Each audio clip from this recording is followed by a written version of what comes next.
This right here is real life B-roll. That's what it takes. Hope you enjoy our 3-hour, 10-minute flight to Anchorage. Welcome aboard. Late summer 2020 and forest fire smoke was setting in thick to the Pacific Northwest. Having not left the state of Washington once for almost 6 months due to the coronavirus pandemic, decided it was time to go ahead and do something a little bit different. So we loaded up, shipped out, and went up to the Great White North, a place that's absolutely amazing for mountain biking, but no one's really talking about. Yes, it's not just covered with snow and polar bears, it actually has some really good trails and amazing fall colors. We went straight from the airport directly to the trails right in Anchorage. In this video, you're gonna see Logan riding the orange Ibis Ripmo AF, and I'm gonna be riding what's now my favorite bike of all time, the Rocky Mountain Altitude. This is the back of our van, frantically rushing ourselves onto the trail. Let's try this bluff trail right away. And if it sucks, then we'll just ride everything in there. Isn't that like a common thing with those? You get somewhere and find out everything you brought is broken? No, those shocks specifically Yeah. are like leaky. Yeah, they don't work as good as the cheap ones. Oh, look at this jump.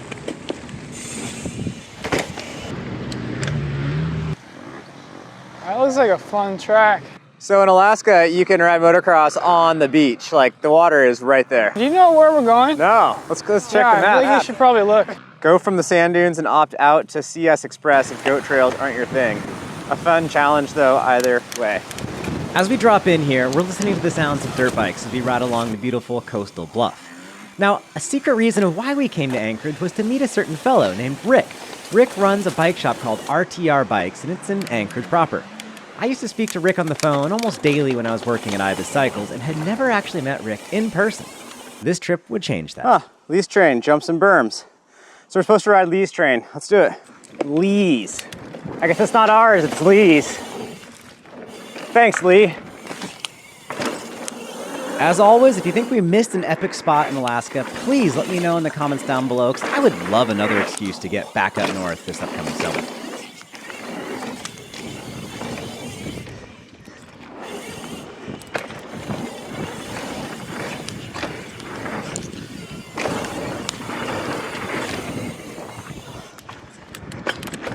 I don't want to make this video all about bike parts and tech, but I do want to fill you in on a few details because this was filmed a while back.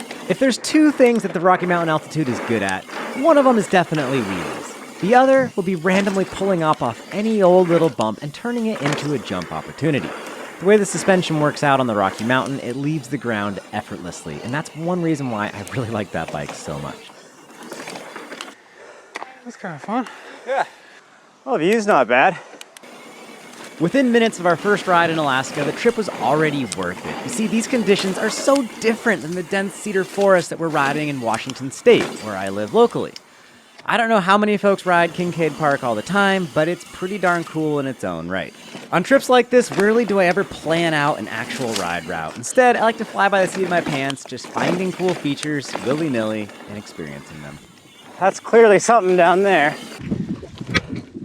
Oh, the max horsepower technique. Oh yeah. Nicely done.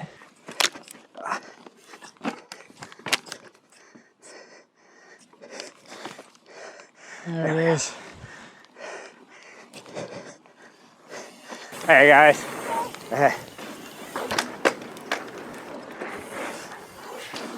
Also worth mentioning, I'm running some WTB 2.6 size tires on the Altitude, which, believe it or not, make wheelies way easier. The hardest part of a wheelie is not balancing fore aft, it's actually going in a straight controlled line.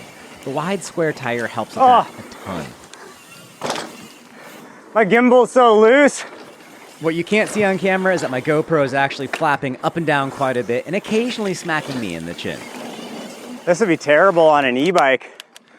You'd just be at the speed limit the whole time. That's kind of fun, I think. Well, depends who you are. My hunch for these trails not being good for an e-bike is twofold. First up, the e-bikes are about 50 pounds, and this place doesn't have a lot of really big jumps, so you've got to put a lot of energy into the bike to leave the ground. A heavy bike leaves the ground a lot more difficult than a small, lightweight bike. The other reason, these trails are real fun, and they're probably around 25 miles an hour or so. E-bikes shut off at 20 miles per hour. And when you're trying to overcome the max speed limit, they don't feel nearly as efficient as a real bicycle. Yeah, your tall boy would be rad on this stuff. Yeah. Oh, double. Nice. Cheers.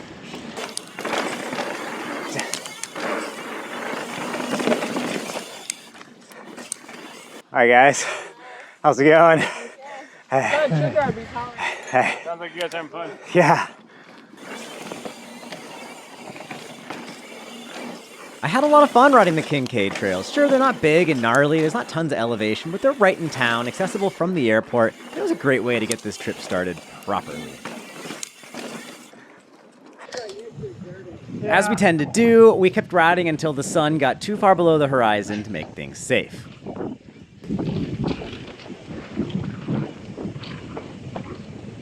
That was a fun 3 seconds.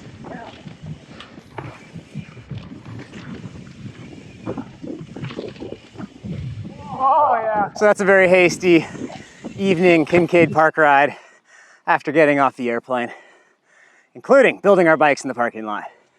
If you guys like this video, there's probably much better ones with Kincaid Park all over YouTube. Take a search. Thanks for visiting my channel. Hit the subscribe button.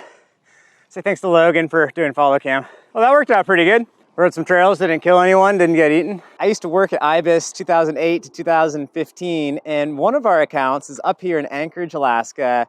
Rick would call all the time, has a very distinct voice, always had cool stories. His photos look like National Geographic photos, but I don't want to credit him as a good photographer. I think he just points his phone anywhere in Alaska and the photos look rad. So everyone, I just met Rick for the first time last night in person, but say hello to Rick Shaw. Say hello, Rick. everybody. Man, I gave that thing a long look, too. Oh, this man? Yeah. Nice to meet you, man. Good meeting you. Hey, this is Logan. Nice to meet you. Hi, Logan. Good meeting you. This is we Rick. just came off the hillside. What was her name, the hound? Hallie. Hallie. Okay. Rick and Hallie had just gotten done with a hike where they'd had a close encounter with a black bear. Yeah, Because there was a freaking bear on the next bump. Oh, As soon as I took the picture, I put it away, phone away, and continued up, and I'm going, that's a freaking bear. I thought she didn't like bears. She doesn't, No. but we were quite a ways away. Okay. Yep, right there. That black thing? Yep. What? What? What are you Man, doing? when are you going to get a real bike? I just haven't grown up yet. He used to ride ibises. Oh, cool. Hey. Dingo. And once Hallie and Dingo got to know each other a little bit, everything settled down, but we went off to dinner and got ready for a fantastic day two. Over the last year, I've been using a product called Element. Element's a very simple electrolyte supplement. It's just potassium, magnesium, sodium, and a tiny bit of stevia extract. I've really enjoyed Element for a few reasons. For one, it helps me stretch a single water bottle a lot longer, because even though it's less water, the water's doing a lot more for me once I've mixed it with that supplement. Additionally, I notice that on longer rides, as I'm sweating out my electrolytes, I get a little bit mentally foggy. My reaction time slows down quite a bit. When I'm using a good electrolyte mix, like this Element here, it keeps me way more tic-tac sharp, and I can do more wheelies and manuals and bunny hops, and I just generally have more fun and feel safer. For a limited time now, all of us here on my channel can try Element. Element's offering a free sample pack. They are asking $5 to cover the cost of shipping. And to take advantage of that deal, I've got a link in the YouTube description just below. It takes you over to the Element site. That is a limited time offer, so try it before supplies do run out. Thank you, everyone. Thanks to Element. Let's get back into the video. Yeah, that's silk. I remember when you got that thing. That's back from my time at IBIS. Oh man, that's probably my fourth. Fourth silk? Yeah. Okay. The Ripmo AF I brought for Logan to ride was having a few shifting issues, so we stopped by RTR Bikes in order to give a quick derailleur adjustment. First, Hallie attempted to eat my microphone cover because it looks like a small fuzzy animal. Then we had the obligatory check out all of Rick's cool bicycles. Then the three of us put way too much work into getting this bike to shift correctly, only to have Logan complain about the fork. No, the fork doesn't work right. No. The fork? I have an RTR sticker. I do. So I got one from Eric's Custom Cycle Garage in Mexico City. Cool. We can sticker up the old AF. While we waited for the rain to dry up, we decided to head north only about an hour from the city center to a more local spot. We're gonna do a little pedal here on some of Rick's home trails. There we go. Thanks for showing us around, man. You are absolutely welcome, and welcome to Alaska. Thank you. Let's cruise. I'm stoked to be off the airplane and on a bike. Oh, you just ruined a good bunny hop opportunity. Is this actually like a common ride spot for you?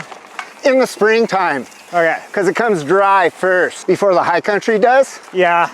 So this used to be all single track.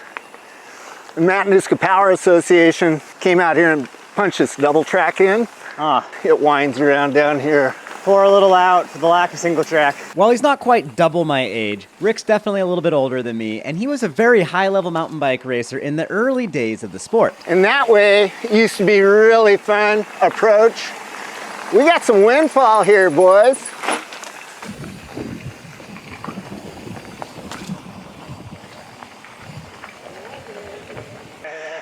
How are you doing? Oh, there's probably going to be a little windfall out here today, eh? Oh yeah.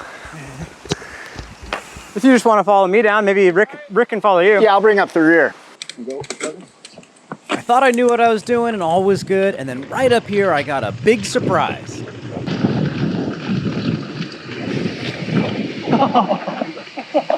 It reminds me of Costa Rica. Yeah? It reminds me of Costa Rica. It's so slippery. Oh, it's weird because like some spots are super grippy, and then other spots it's just suddenly.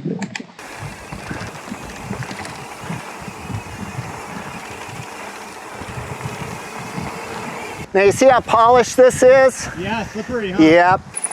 To put this in perspective, I've been mountain biking for about 25 years. This dirt right here was extremely misleading. I thought I was good to go, but nope, it's some of the most slippery surface I've ever experienced in my entire career. I'm a bit of a mountain bike history nerd, and Rick has quite a background from the early days when mountain biking first became an actual sport. So I had to ask him about one of my good friends, Joe Murray. You ever ride with Joe Murray? Oh, man. That was back in Revenge of the Siskiyou days. Back in the Up for that. late 80s, early 90s. Yeah, it's his heyday. Well, that's actually after his heyday, huh? Yep. Paul Thomasberg, Sarah Valentine. Whoa. In fact, Jackie Palin mistook me for Joe Murray one day. Ah, that's flattering. It was hilarious. Now let's see a show of hands down in the comments for how many of you know who those characters are. This is a crevasse moraine trail. Moraine's where Glacier went through, right? Right. Most all this, these ridge lines we're on, it's all moraine. We do a lot of winter rides out there on the fat bikes and ride up amongst the icebergs out to the glacier. Do you want to do cliff diving off the glacier into the ocean? No. Somebody did go through last winter. Ooh. They went way back in an ice cave. They were so lucky. They were okay? They got them out. Yeah. Wow. Yeah. Oh. But shit. Yeah. You know, some people's kids. You know. So let's go. We'll go, Logan.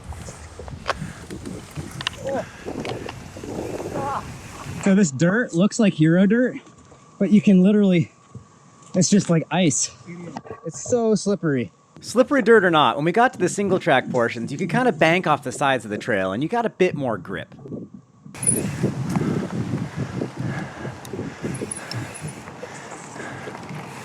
That was a nice jump. Yeah. Really got me sketched out. Yeah. And that doesn't help. I almost went down. Like I explained earlier, I'm running these really big 2.6 tires with a very square tread pattern. This means it's pretty darn easy to hold a manual for a long time. Also, this bike has a short back end and lends itself well to this sort of thing. I just can't help it, but I like doing wheelies, and I hope you guys like watching them. Not bunny hopping that one. It's a feather. Oh, we got another trail right there. Oh, look at this nice corner. Oh, I know. Oh, and then it's death ice. I saw you jump. I saw your wheels come in the air. Was there an inch of daylight? Nice.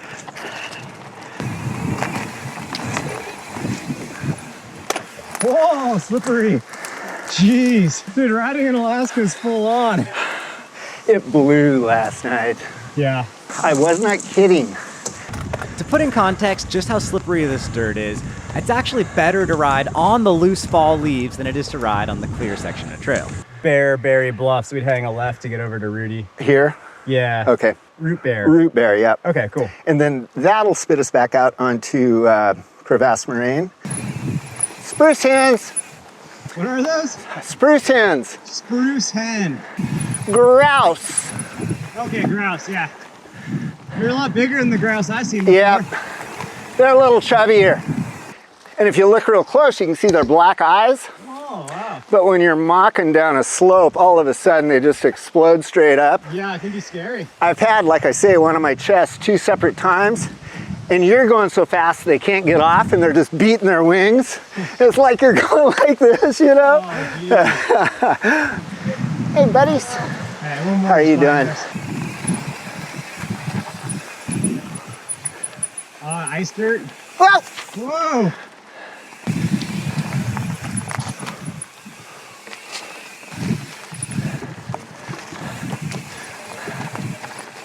Whoa! Oh! Oh, shoot. Oh, that's a good bunny hopper. You want to back up and get it? You want to? Yeah, we'll film this with a big camera. And yep, this would keep me honest. It's a lot taller. Oh no. I fell again.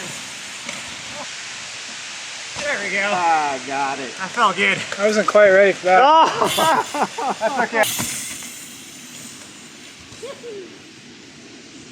Yeah. This short section of trail was so good that we had to ride it again.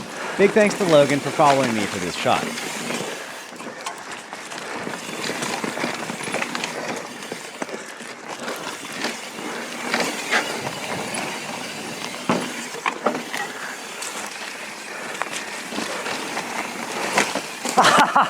Of course I can't hit my jump.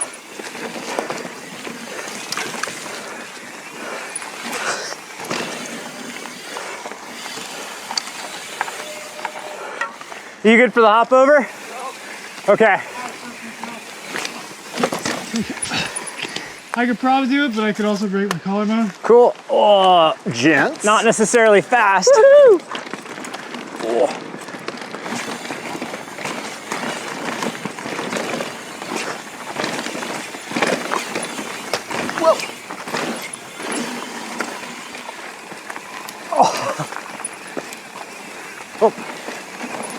Oh, I missed up that corner. Dang. It's part of why I wanted to ride this again.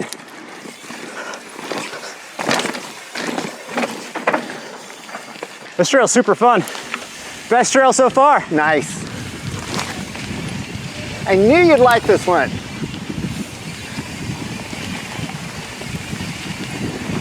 Oh. Well, That's it, isn't it? yeah, I think that is it. That was super fun. Yeah. Thanks for follow camming.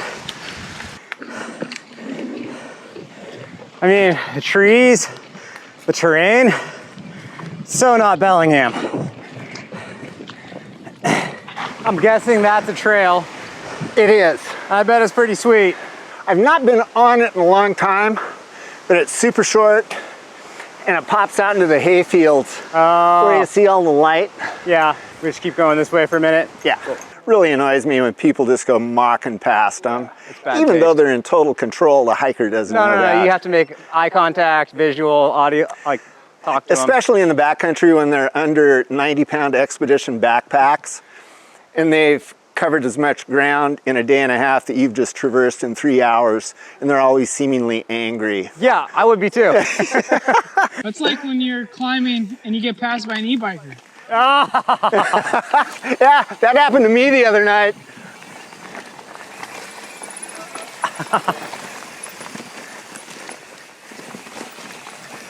They're nice corners. Oh, I forgot about this.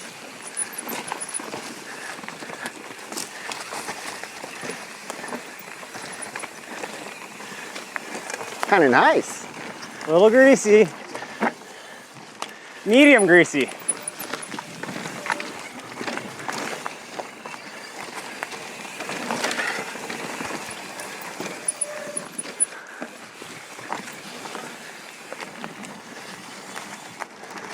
I can't tell how grippy this is. Oh, it's slick.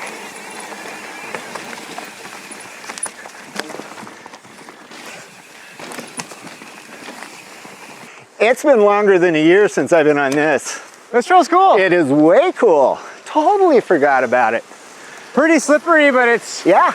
I mean, there's still grip, you know, because it's super narrow. Exactly. You're on the vegetation a lot. We can talk about this at the car.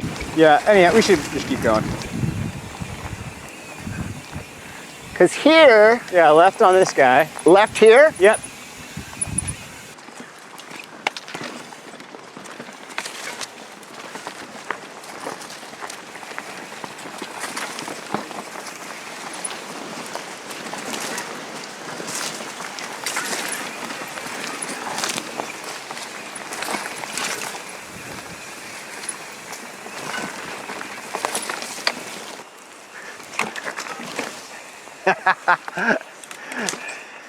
I know for many of you, flatter trails aren't necessarily that fun, but it's so different than what we ride here in Washington State that I honestly really enjoyed these sections, especially with the trees to dodge.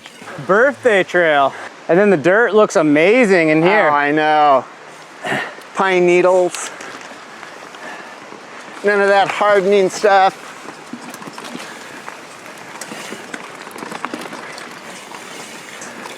Nice. Oh, man. If you need me, I'll be in my office. This light's golden. I'm like trying to figure out how to use it. It is sweet. Oh, your light from the moto shot was incredible. Rick had just sent me a snapshot from his moto ride the day before, and it looked incredible. I can't find the original shot, so you won't be able to see it.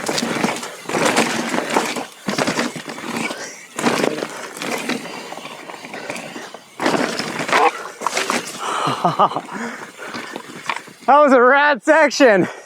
Best trail so far. It is. Let's keep moseying. Yeah, let's go. This trail's so rad. Oh.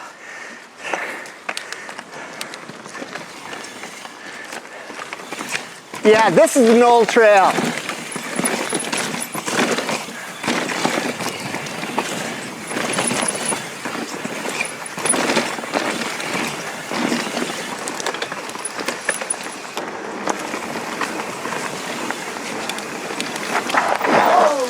Hey.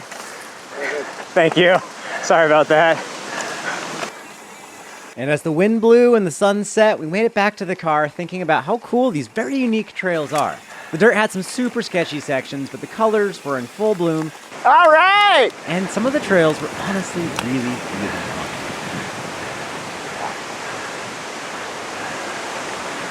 fun. It's kind of pretty. Yeah. This is Long Lake right here. That's the short one? Yeah. The Glen, there's another trailhead out there on the Glen. And I'll bring my float tube into those, fly fishing for rainbows. Oh, cool. It's really cool. It's really fun. This is a nice jump right here, but too windy. We didn't actually have a place to stay while we came to Alaska. Luckily, Hunter, who follows me on Instagram, had seen our predicament and had offered us his brother-in-law's condo. Jumping just doesn't get old. That was down in Girdwood, which is kind of sort of like halfway from Anchorage down to the Kenai Peninsula. And why we want to go to the Kenai Peninsula? Well, to go ride some incredible trails on day 3. Today's day 3 of our Alaskan trip. We're here in Seward at the bottom of the Kenai Peninsula. We are in the heart of bear and moose country. I got my bear spray. Logan has his. I covered his helmet in honey, so I should be safe. Today, Alaskan Outback. So hit that red subscribe button below. Mishmash of like high elevation Bellingham.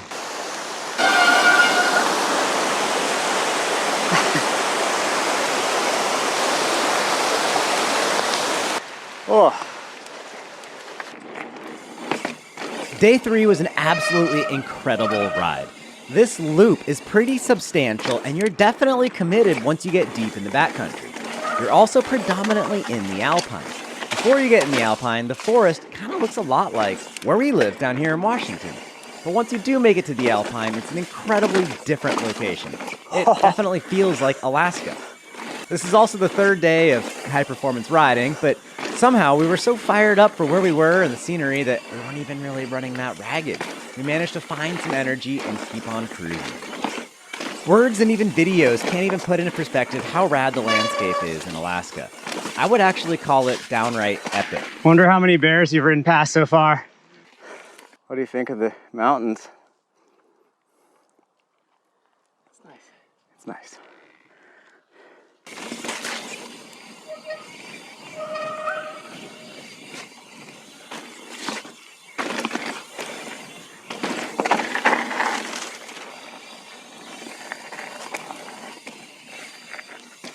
How high up do you want to go? Ooh, I'm gonna try to transfer off that over to the right side. It's gonna be fun to get to go downhill for a minute. This clip here is perhaps my favorite from the entire trip because it really captures my energy and feel for this whole adventure. Now, when I'm riding a mountain bike, I'm not really trying to go the absolute fastest. I'm not trying to save the most energy. I'm just trying to have fun, be safe, but also do some neat stuff and kind of express my actual emotions and feelings for that day with my riding style. So this part's a little tricky. I was pretty fired up to be on this ridgeline, charging down in the sun, in a place I never thought I'd ever make it to.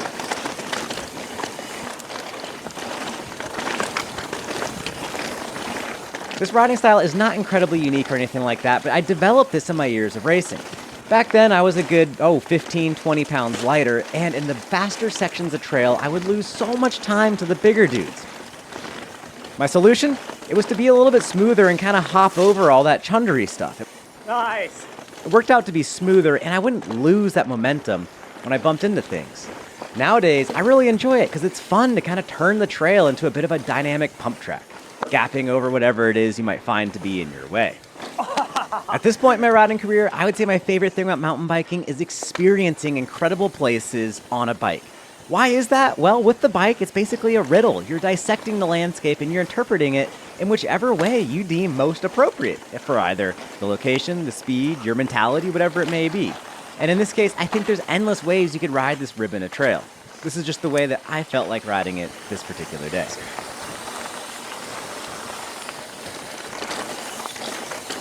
I wonder when we're gonna see the lake. Oh, there's the lake. It's pretty blue. There's a rainbow behind it. Nice.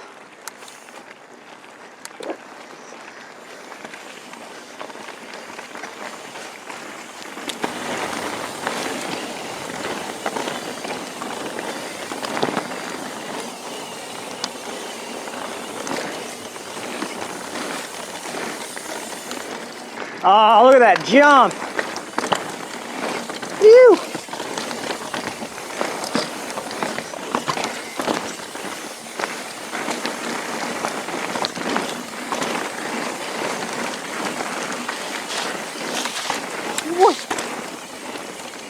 Man, this is super similar to New Zealand. Just about as far away as you could possibly get.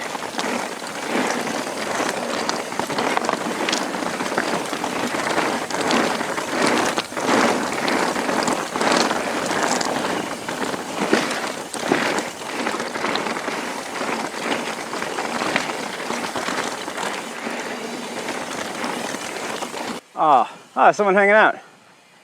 Fishing. Cool. Oh yeah.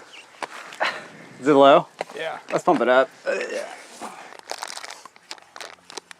Doesn't take much. We could try to plug it.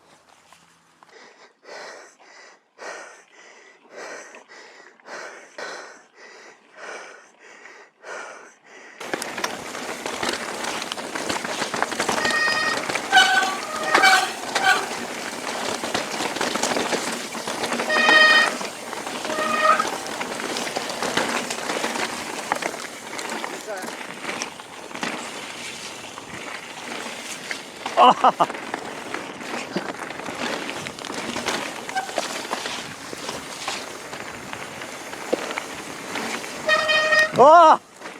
The rest of this ride got quite a bit more intense, and it was an absolute blast. This video is already coming in on 30 minutes long, so I'm going to go ahead and post a part 2 that begins right here with where we're leaving off right now.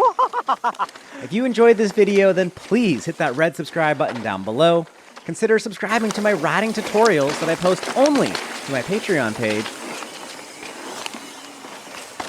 That was a cool section of trail. Yeah. Oh, skinny. And if you need an electrolyte supplement, please consider trying LMH. I don't know if I trust myself either. You're scared to ride it? Slightly. I'm scared to wheelie it. Thank you guys. I appreciate your support, and I'll see you in the comments down below.